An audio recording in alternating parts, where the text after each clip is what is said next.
Halo teman-teman Plastetik, perkenalkan nama saya Dr. Tasya Anggrahita Rinitiaring Putri, dokter spesialis bedah plastik, estetik, dan rekonstruksi di Plastetik Klinik Bendungan Hilir. Di segmen Tanya Dokter kali ini, saya akan membahas prosedur bedah plastik untuk memperbaiki daun telinga, yaitu yang namanya otoplastik. Yuk, mari kita langsung ke segmen Tanya Dokter.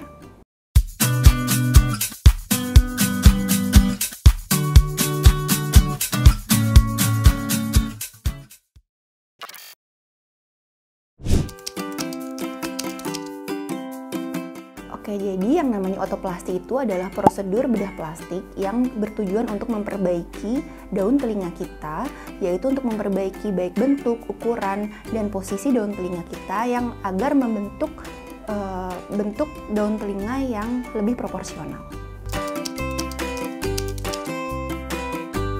Oke, jadi permasalahan di daun telinga itu ada banyak ya. Yang paling umum itu ada 3, yaitu mikrotia atau daun telinga yang sangat kecil atau tidak ada. Dan yang kedua itu adalah makrotia atau daun telinga yang sangat besar.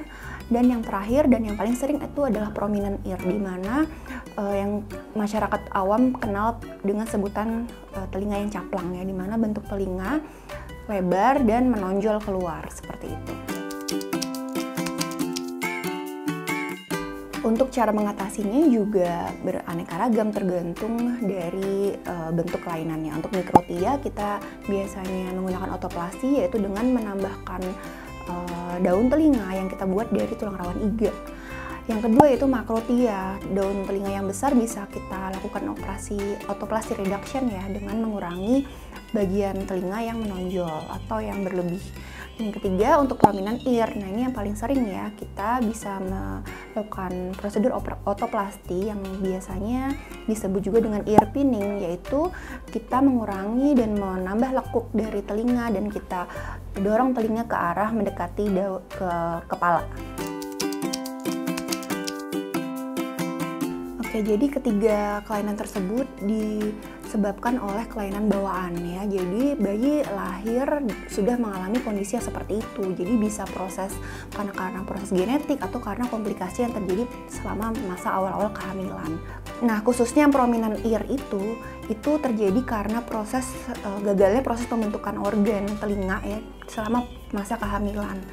Terjadi kelebihan dari kongal bowl sehingga daun telinga tampak besar, dan juga antihelix yang ada di daun telinga itu gagal terbentuk gitu, jadi menyebabkan telinga cenderung protrude keluar ya. Oke, jadi prosedur otoplasti yang paling sering dilakukan itu adalah prosedur otoplasti untuk telinga caplang atau prominent ear atau yang biasa kita sebut ear pinning. Nah, di situ proses operasinya yaitu menggunakan lokal anestesi ya. Jadi pasien dalam keadaan sadar, kemudian kita membuat insisi atau sayatan dari belakang telinga sehingga bekas sayatan tidak terlalu kelihatan. Dan setelah itu kita membuat jahitan di antara antihelical ya, tujuannya kita membentuk antihelical fold, dan juga kita kurangin yang namanya kongal bowl ya, sehingga bentuk telinga itu jauh lebih kecil, dan juga kita jahitkan ke dasar ya atau ke kepala, sehingga telinga yang menonjol pada awalnya kita dorong ke arah belakang sehingga membentuk telinga yang lebih proporsional.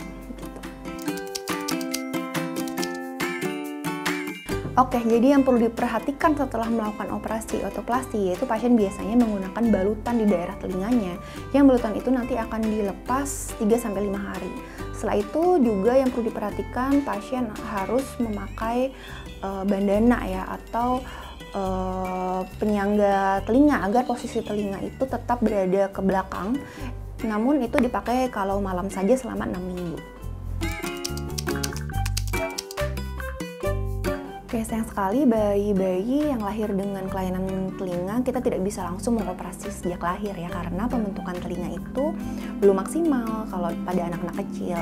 Biasanya pada anak itu pembentukan telinga maksimal dicapai saat umur 6-7 tahun. Jadi operasi telinga idealnya dilakukan saat usia 7-10 tahun.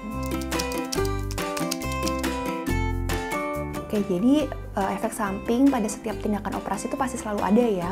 Kalau otoplasti biasanya pasien akan mengalami telinga yang bengkak dulu, yang kemerahan, kebiruan seperti itu. Kalau efek samping atau komplikasi ya yang mungkin terjadi seperti telinga yang kembali menonjol keluar, atau juga kulit yang menghitam ya, atau juga jahitan-jahitan yang agak terbuka. Tapi jangan khawatir, yang namanya komplikasi itu sangat kecil ya resikonya. Jadi jangan khawatir untuk melakukan operasi otoplasti. Untuk memperbaiki pendengaran itu sebenarnya tidak ya, namun sedikit membantu apabila untuk pasien-pasien yang tadi mikrotia tadi ya. Mikrotia itu karena tidak ada daun telinga yang terbentuk ya, asal masih ada yang namanya syaraf-syaraf telinga atau organ-organ telinga bagian dalam itu sudah terbentuk, kita tinggal melakukan operasi untuk membentuk daun telinganya saja sehingga daya tangkap akan suara itu lebih baik. Oke, terima kasih sudah menonton program Tanya Dokter. Jika kalian masih mempunyai pertanyaan mengenai otoplasti, jangan ragu untuk berikan pertanyaanmu di kolom komentar ya. Dan jangan lupa like, comment, and subscribe.